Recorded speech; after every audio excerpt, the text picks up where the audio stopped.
Coach Schuman here, back for Success for Life podcast. I'm here with Dai Manuel. He is my guest today. Really excited to have him on. We're going to talk a lot of stuff about you, your health, your life, and I'm really excited to have you on today. Welcome to the podcast. Thank you, David. I'm stoked. As we were chatting before we started going live here, you're a Dai as well. So, yes. For anybody out there that's named David, Dai is a Welsh version of David. It's like if you had a friend named Robert, you might call him Bob, or Richard, you might call him Dick, right? Well, in the UK, David or David would be short form as Dai. So there you go, David. You're a Dai as well. That I am honorary Welsh today. Awesome. That's good. Then if I come to Canada, I can be honorary Canadian. Yeah, that's right. Hey, man, we welcome all people here. So just come on over, That's right.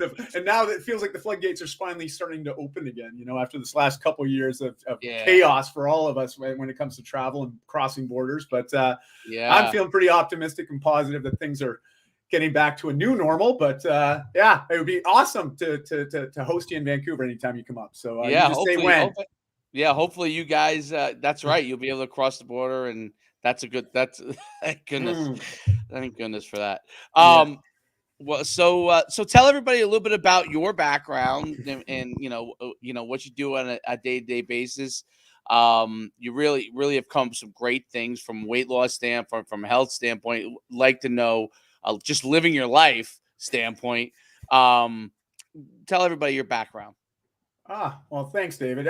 Listen, I'm 45 now, and I'm actually closer to 46 than to 45. So, depending on who I'm talking to, I might just say I'm 46. But I'm 45, and as you can imagine, that's a lot of years, like all of us. And in those years, we do a lot of things. We make a lot of mistakes.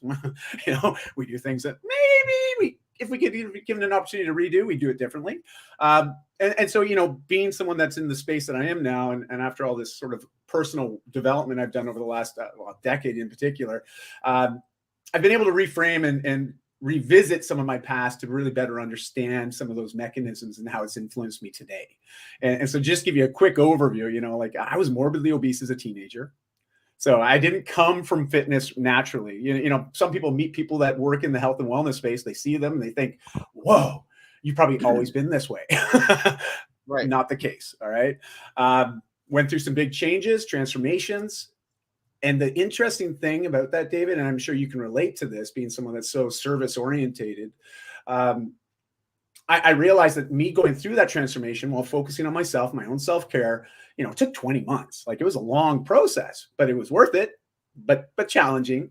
But I wanted the results. I wanted the change, right? And going through those changes, it opened up the opportunity for people to reach out and ask for additional support for themselves. Like, even friends of my parents, which was crazy. At 17, adults coming to me for my advice, I was like, are you sure you want to see me? You want to talk to me? Like, because they'd seen me go through these changes. So it gave me an opportunity to now help them with their own changes. And that was my first taste of coaching and mentorship, or being the one that could help others. And I got bit by that coaching bug. And fast forward 30 years later, I'm still coaching and supporting people in lots of different ways. And, I got into business for myself. I co-founded an equipment retail chain, did that for 17 years, while also building my own side brand on the side to further serve people. And, I exited out of that about almost 8 years ago now. And if you were to ask me, well, Dai, what do you do? I would tell you, I'm a father of 2 teenage girls. I've been dating my wife for 22 years.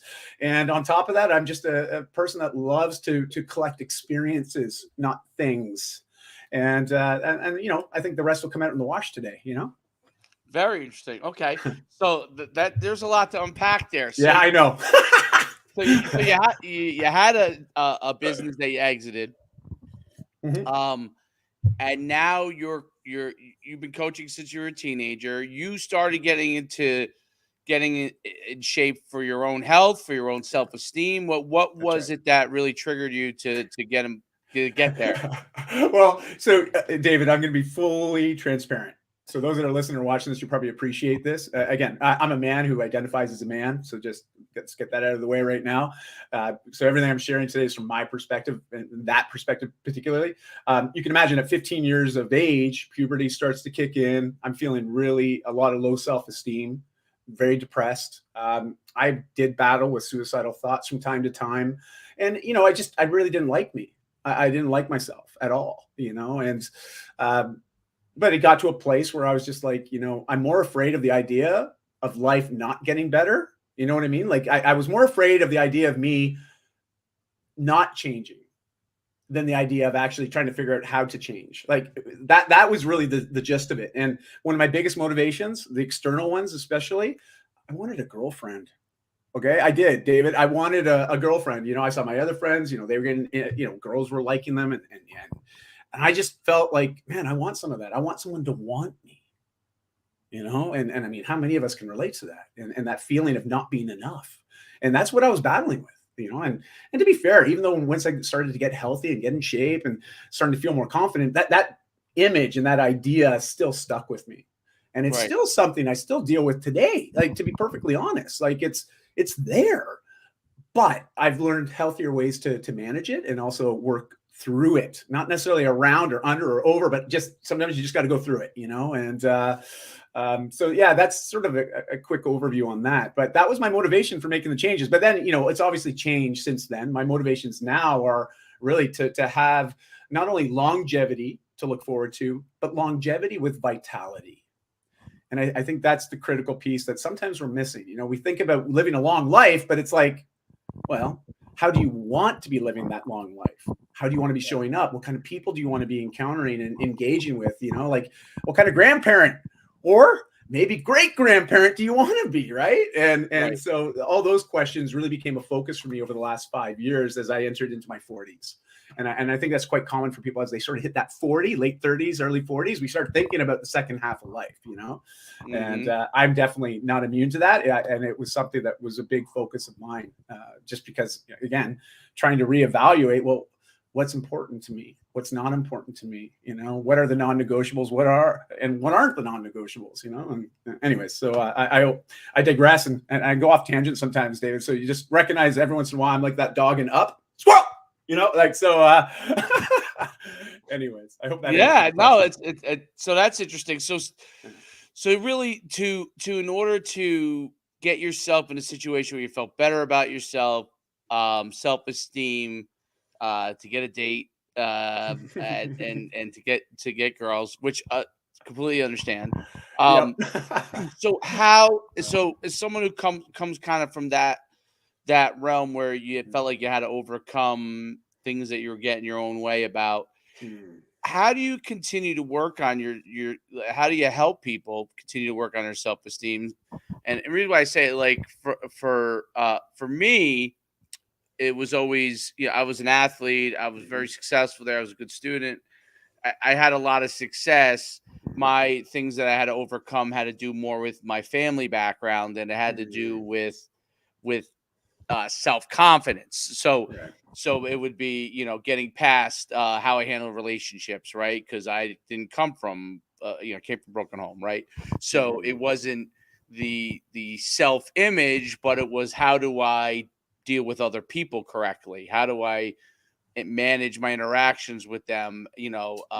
Sometimes you feel like you're too intuitive because you've seen negative things that are happening, even though you may not view things from that standpoint, but you become intuitive to things that are going on. You try to avoid situations, right? So how do you, my point on is, how do you get people to be able to handle their situations, to be able to get their mind frame in the right state, that they develop the ability to work, as you said, work around things when they need to, work through things to develop the self-confidence needed to go about their daily lives? Whew. Well, that's a great question. And I wish there was a straight answer. Right. I think that the best context I can give to sort of lead into the best way I can, give you some insights on my experience, what I've observed and others as well, as if we think about our brain, neuroscience, our brains aren't wired to be happy, but they're wired to learn. And the two most effective ways that we all learn, and I have yet to have this, proven otherwise. And we got the science to back it up, but also that anecdotal evidence that we all collect just by living our lives, is mentorship and modeling. If you think about how you've always learned things, those two factors play into it hugely, and so when you start to think about that, we have to start to reflect on some of our own upbringing, even what we're doing now, and who are we getting around? What's the communities that we plug into? And even our family, right? Like who's dripping into us every day? Who is influencing the way we think, the way we act, the way we show up, and really taking stock of that, because we have to recognize that influence, good, bad, or it's real, it's there, and we often are a byproduct of that experience, if you will. So if we're not liking certain aspects, we're not enjoying certain aspects of our life, our health, our well-being, and when I say health, I'm a big holistic health guy. So I'm talking psychological health, emotional health, spiritual health, financial health, not just physical health. Really a holistic approach Right. to being healthy in all those areas is ideal, but you can only focus on one at a time typically. But regardless, that's sort of the gist of it. What I find is people need to have different types of mentorship, especially if they're looking to make changes and they're not sure how to navigate those changes. But that's the best place to start. If all of a sudden we're like, no, it's almost like splinters, right? Like you get a little splinter under your fingernail or under a toenail. And it's like, oh my gosh, that is so annoying. It's kind of painful, but not so much that you can't go about your day. And you just think, oh, when I get some tweezers tonight, I'll pull that out. Well, here's the thing. We learn to tolerate some of those little nuances or nuisances in our lives. Those little things that are kind of nagging at us, creates uncomfortableness for us. And we see a lot of this, especially in the physical health space, like people deal with chronic ailments, chronic stress, but it gets to the point where we've been in that state for so long that it becomes our new normal. Right. And we don't remember what it was like to not have that as our normal. And so we have to understand that if that's where we're at, it's really hard to see a horizon with this big block in front of us. And so I always say one of the easiest ways to start to shift that perspective is by getting around association that has a different perspective, if that makes sense, Yeah, it definitely does. Yeah. I think that's a good place to start, Definitely, and learning from other people is a big part of it, and what their other experiences. Exactly. I mean, I think that could be therapy in itself. Happiness, and I think you brought up an interesting point that I want to expand on. So, some people think that happiness is the goal, but happiness is not a continued state. So, No. it should never be the goal. You might be happy for this moment, Yeah. and that something could immediately happen, and you're no longer happy. And so, Right. when someone says, "I just want to be happy," I say, well, I always say, like, does that mean now? Does that mean in the future? Is that all the time? Because happiness all the time, that's not how it works, right? That's right. So you want to be able to understand yourself, to be able to solve problems. You want to be able to deal with different things so you can always move forward. And look, enjoy the moments of happiness when you have them, but life doesn't work where you're just going to always be continuously happy, like like a bump of joy on top of a cloud. I don't think that happens that way. Even though we all want it that way, but I don't think it works that way. So, well, David, actually, real quick, what you said there, the idea of joy, because joy is sort of that continued or lengthened state of experiencing happiness, right? True. And I think that's actually what we're shooting for. And I always love Joseph Campbell. He wrote, or he coined the term the hero's journey. And he always sort of prefaced this question that he invites, anybody to ask themselves, especially when you start to explore what's purpose, what's meaning in my life, his question was, are you following your bliss? And what he meant by that was, are you choosing to live a life that allows you to maximize your opportunity for joy, happiness, but most importantly, fulfillment? And I always love that because it's a very clarifying question. It's intimidating, as most clarifying questions are. Right. And I know as a coach, that's what we do. We ask a lot of questions, and sometimes it's like very uncomfortable because it does involve digging, and sometimes digging through past experiences, past memories, past beliefs, and trying to reframe things so we can have a more optimistic approach to dealing with now, but also tomorrow and the day after and the day after. And so, yeah, I just thought that was really interesting that you made that distinction about the joy piece, because I think Yep. that is ultimately what we're all aiming for. Right. It's just we don't always hit the mark, you know? Right. And joy has different stages. It has Yeah. different things involved in it. And I think that's a really good point, that you brought up, because yeah, happiness can be fleeting, but joy Yeah. can be, and I like what you say, like the fulfillment part of it, you know, you feel good when something happens to you for a certain amount of, I don't know, it's sports, if you score a touchdown, but you feel Yeah. great when you help someone else get there. Yeah. You feel there's a different feeling. You have a certain amount of feeling when you do something yourself, but when you help somebody else get there, that's where you want to be able to have that feeling of joy, help someone else get there, because you're going to get there along the journey on that way. So That's right. it's kind of how I view it. So I think there's really some interesting things. So I mean, you've done a lot of things, okay, Yeah. and I want to try and impact it the best way I can, but I love your whole fitness manifesto. Oh, thank you. So I'd like to talk a little bit about that, Sure. and I could probably have you on. You've done so many things. I could have you on 5 different podcasts talking about different things. But I'd like to talk Uh, about this because I thought this mm, was really interesting. Like, you mm, kind of have a graphic there, yeah. on your sheet, and it's a lot of different things. So the first one, which I think is really interesting, live a life of full of victories, right? So there's always a one step forward and one step back thing. Yeah. You're hoping you're really doing 2, 3, 4 steps forward and only the That's one right. step back. But that's the way to kind of stack them. And you go through a whole bunch of different things in here, but that's just one of them. I love for you to kind of talk about that whole fitness manifesto. Well, thank you. Being someone that's been in the wellness space now, I'm going on 28 years. I'd say like it blows my mind to think about. It's almost 3 decades of playing in this space. The sandbox, and but I love how it's changed and evolved, but more importantly, matured over the last 30 years. Just our ability to have deeper conversations, but also science has been able to help us along quite a bit as well. But here's the thing: frameworks are useful.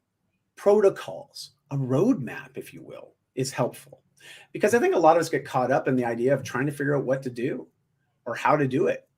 And sometimes we don't even acknowledge that there's even a why to do it. We start to just go straight for the goals, if we can.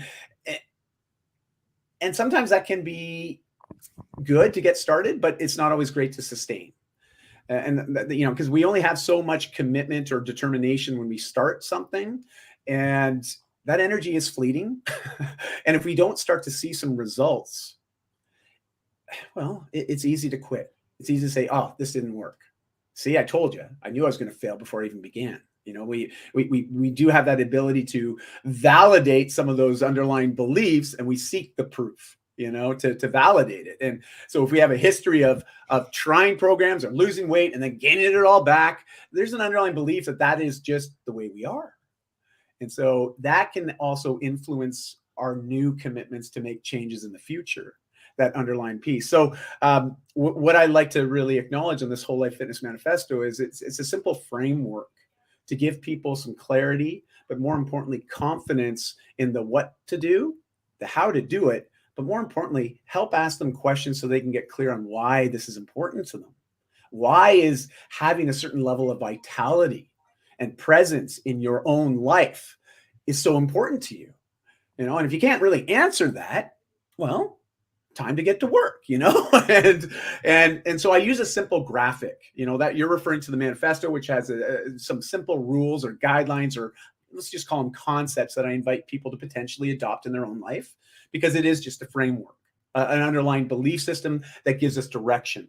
If we have direction, we gain confidence that at least I know if I keep going this way, I'm going to see some positive results or some changes. As we start to experience results, that confidence goes through the roof.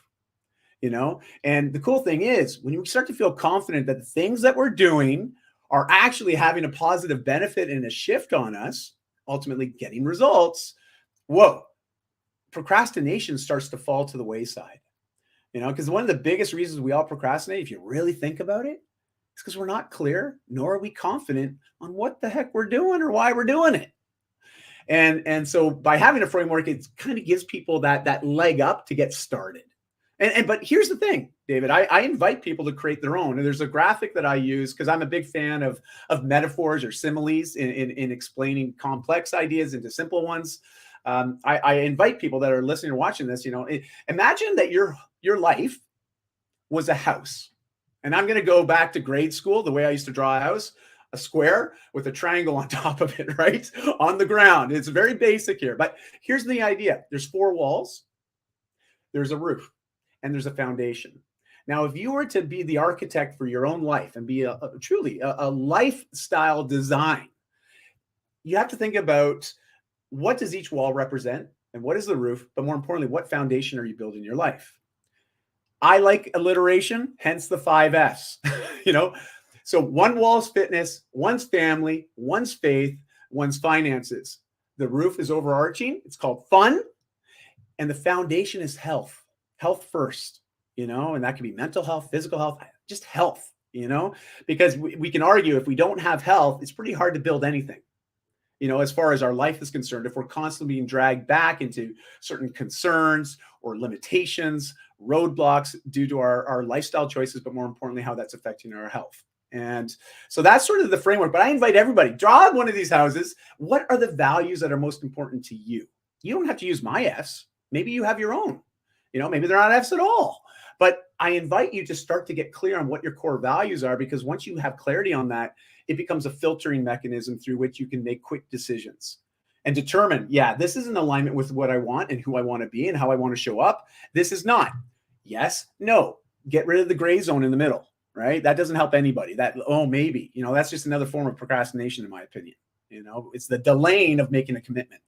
And we see this all the time, right? So hopefully that gives you some general overview of that concept or philosophy there. But again, it's a living document, and it's something that I invite others take it, use it as a foundational piece, but then create your own manifesto for what life could be like for you. And then just follow it. It's like, follow it, do what you say, because that also makes you feel really proud of yourself. It makes you feel like you're in integrity. It makes you feel like you are a person that can be trusted, but you're also someone that says what they're going to do and does what they're going to say. And that in itself is a win, right? So right back to that idea of creating a lifestyle that provides more wins to you, because we all like to win, don't we? We do. We like the feeling that we get when we're winning. And why not be a champion for our own lifestyles and win at that? Because I think that's the most important one to begin with anyways. So yeah, that's sort of that in a nutshell. Oh, I think you're muted, David. Yeah, very interesting stuff. So I think, one of the things that you have here, which you talk about, these 5 F's, which I think leads really nice into that: fitness, family, faith, finances, with the overarching roof of fun, which is that foundation part. Tying all those things together. First of all, those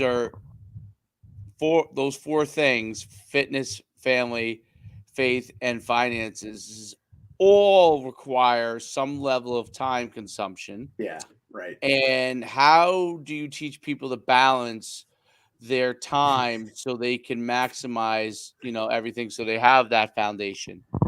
Oh, that's a good one, David. Well, here's my thoughts on that. And to be fair, it was a mentor of mine maybe 12, 13 years ago that sort of helped me reframe this. Because I was feeling really, let me put it this way. I am a slave to my calendar. You know what I mean? Like, if it's blocked into my calendar, it is more likely to happen than if I didn't have it calendarized, And I know that about myself. I need that sort of organization. Because it also frees up space for me mentally. I mean, there's something more stressful. I'm thinking, geez, I know I had something else I had to do today. What was that thing? And all of a sudden you get to the end of the day, it's like, oh, I forgot to do that, and then again, where, just think about all that energy that's occupied by that constant trying to remember or not forget. And anyways, I found that it was really frustrating for me. Yeah. And so here was this thing. I was like, I can't manage time. The harder I try at this, the more frustrated I get. And he goes, Dai, well, I hate to burst your bubble, but you can't manage time. I'm like, what? what's everybody talking about time management then? And I was right into David Allen's teachings and all that, right? And I was like, yeah, I'm going to master my time. And he goes, no, you can't manage it. I'm like, what do you mean? He goes, well, it's not physical. You can't touch it. You can't hold it. You can't roll it back. Can't roll it forward. I mean, it just is what it is. It's a constant and you can't manage it, man. And I go, well, then what am I supposed to do? And he goes, well, here's the thing.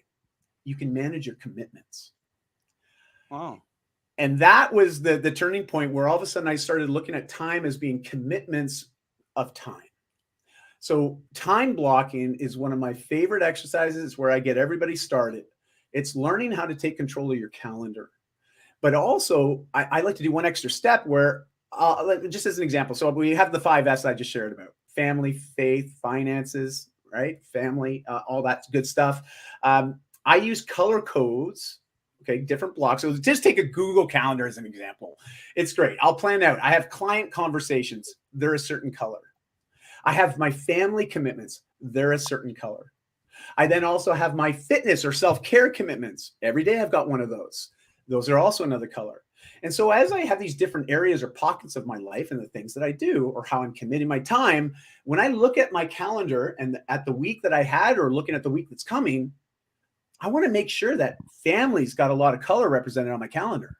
I also want to make sure that my self-care has a good amount of color on my calendar.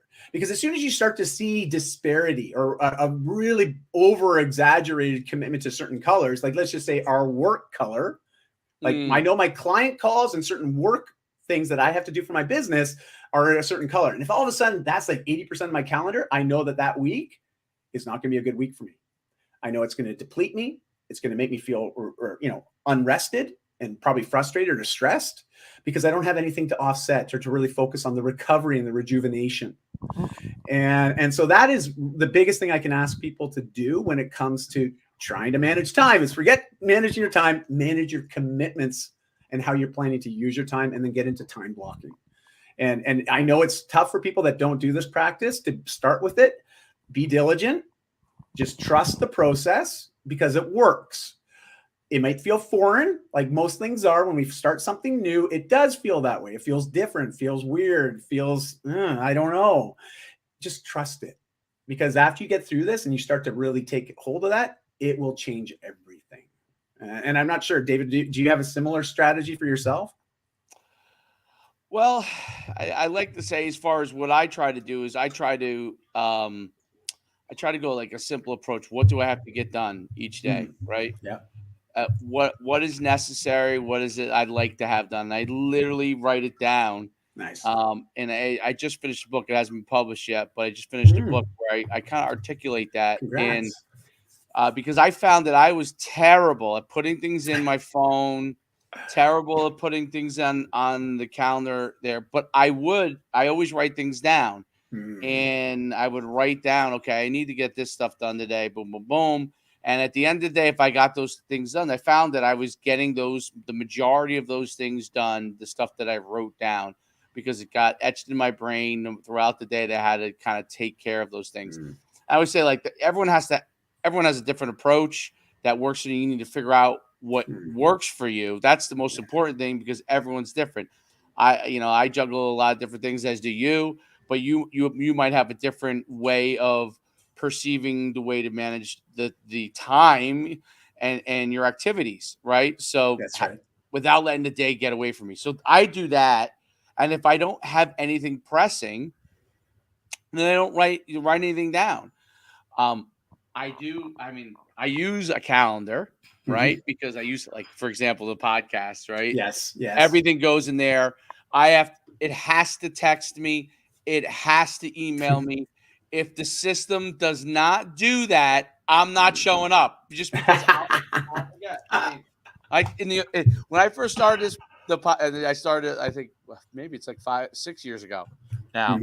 And we always did it in seasons, right? We would do like this season's actually been one of my longest. We start usually in the late winter, and we kind of usually end the spring. But so many people, it's just been growing, so we've added more and more episodes. But in the beginning, I can tell you, I would miss. I'd be like, oh, I had this person. I was gonna do something, do a podcast. I forget it. If it wasn't texting me and emailing me right before I wasn't doing it, because Fair. my brain doesn't work that way. Yeah. So that's why I write things down. It sits right next to me on my desk, and I Nice. know, oh, I didn't do this yet. Okay, I got to get this done. And Yeah. then I know what is it like to have. And I think people, it goes to your little victories, right? Those are little victories for me. That's a little victory. I did that. I did Yes. that. I did that.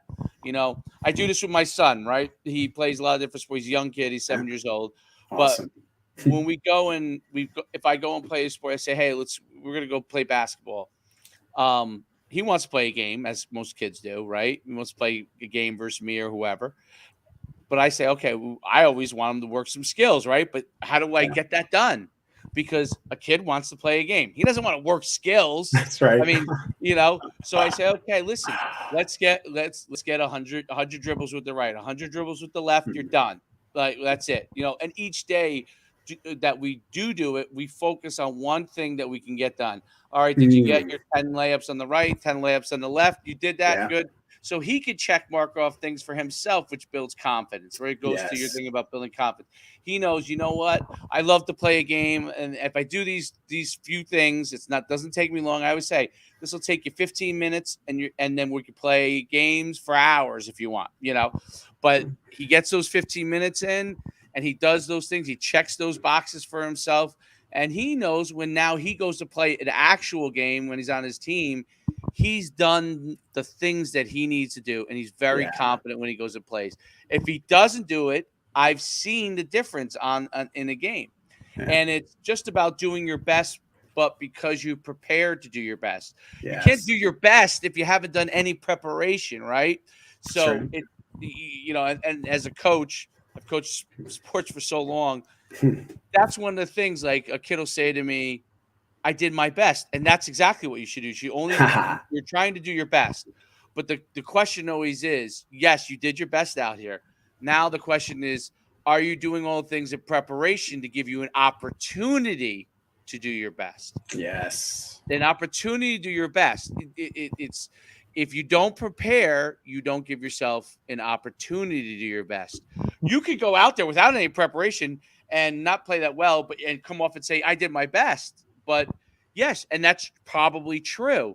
But the thing you're missing is you didn't prepare. And that's what the little tasks do. And that's what, when you talk about that's why I love your fitness framework.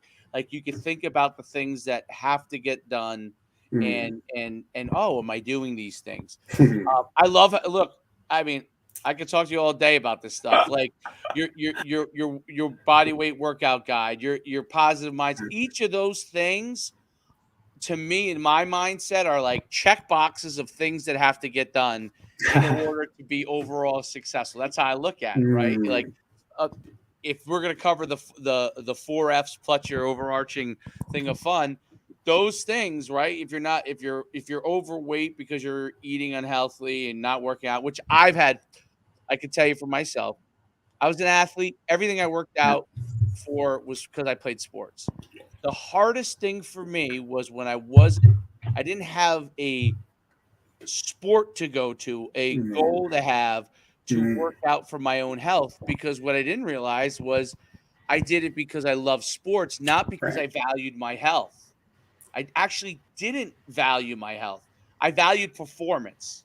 Performance, that performance of being the best or trying to be the best, right? I value performance, but I didn't value my health. And it's been it's always a struggle for me. I'm a big guy, and it's always a struggle for me that I have to make sure I understand that I've got to value my health, and Yes. those are things. So one last thing I love to talk about. So you have faith in there. And faith, we talked a little bit about finance. We talked about the other areas.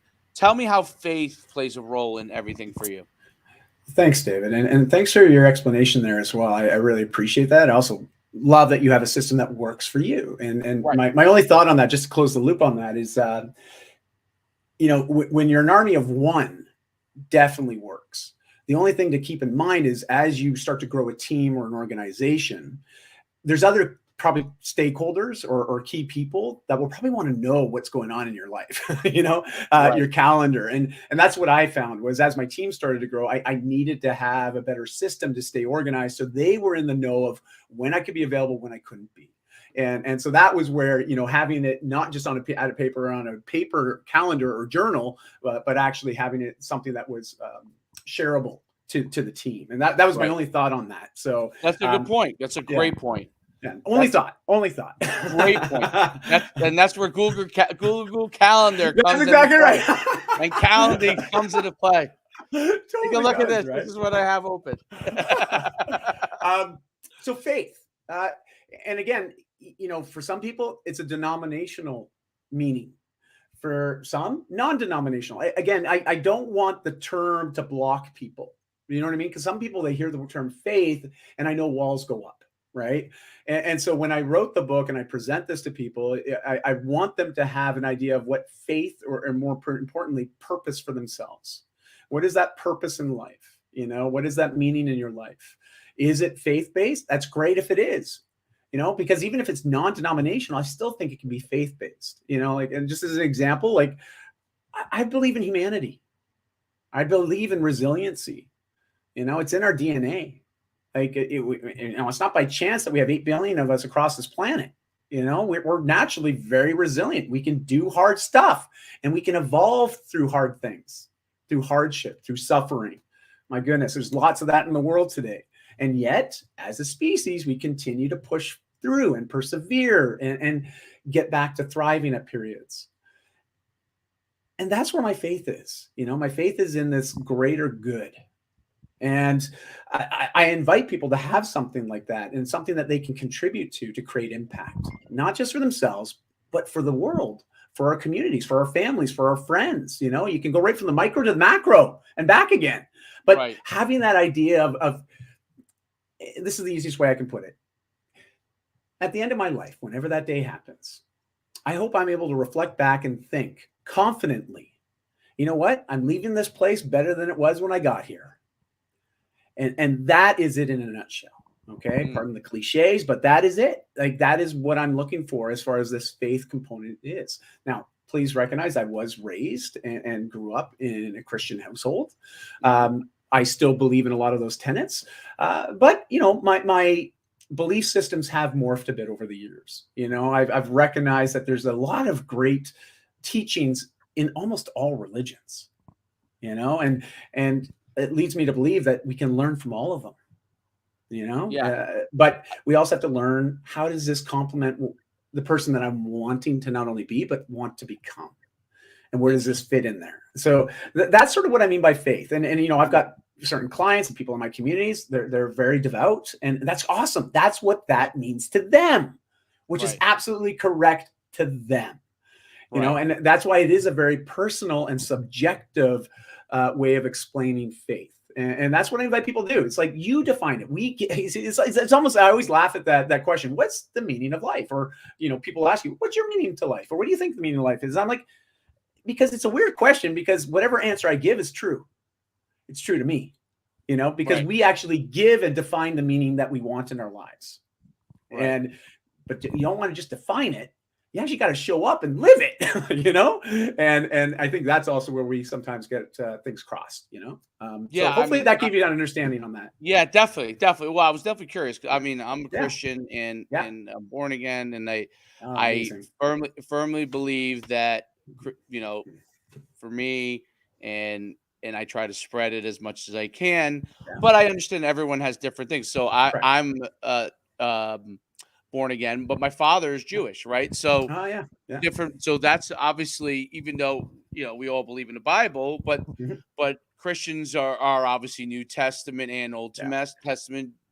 Jewish people are Old Testament. That's what they believe. They don't believe that Jesus Christ is the Savior, even though I do believe that. So, and that's an important thing to me. So it's very interesting, and I think you're right. I think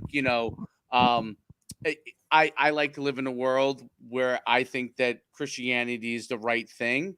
But other people think differently, and that's okay too. It's okay that people think differently, and how they control their own faith and what they think about their own faith.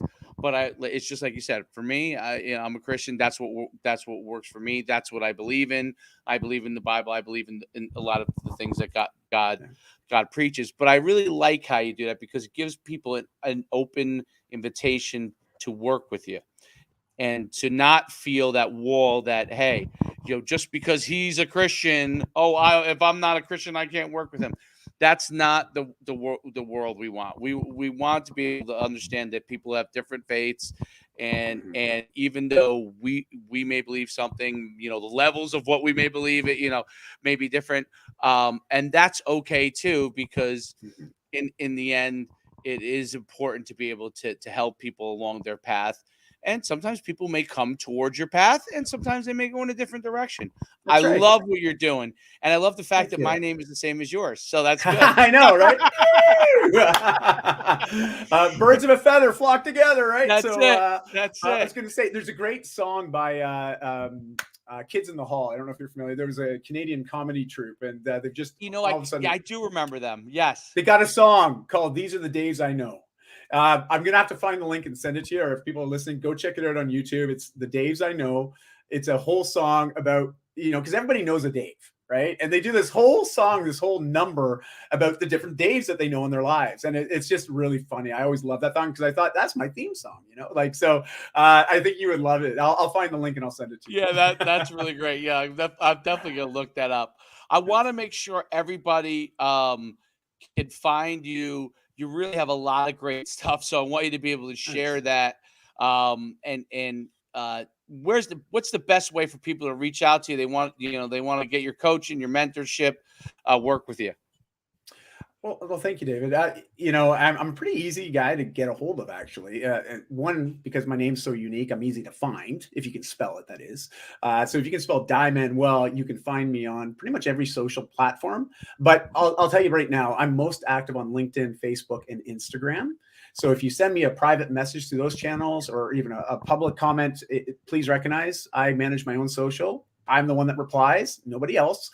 And I just ask for a little bit of patience. So if you send me a message, give me a couple of days, I will get back to you. But, simple enough to say, hey, these are my 5 Fs. That'd be a great place for us to start a conversation. I like to hear other people's beliefs and philosophies and what's working for them. And outside of that, my website, there's about 1,800 articles I've published since 2007, all geared on just providing people with value to help them lean into and explore, what does it mean to live their best life, to be their best versions. And it touches on all the 5S and then some. So free resource, just DaiManuel.com. New site's going live probably middle of August 2022. So depending when this goes live, it might be live already, or it might be just about to come out. So it'll be a lot easier, a different infrastructure. So it'll be easier to find the content that you want specifically. And so yeah, that's in a nutshell. I'm not that hard to get hold of, That sounds great. Thank you. So go to DaiManuel.com and you'll be able to reach out to him. I can't thank you enough for being on the podcast. It's been fantastic. I learned a ton, which I always like to do on the podcast. And until next time on the Success for Life podcast, for me and Dai Manuel, have a great day. Thank you.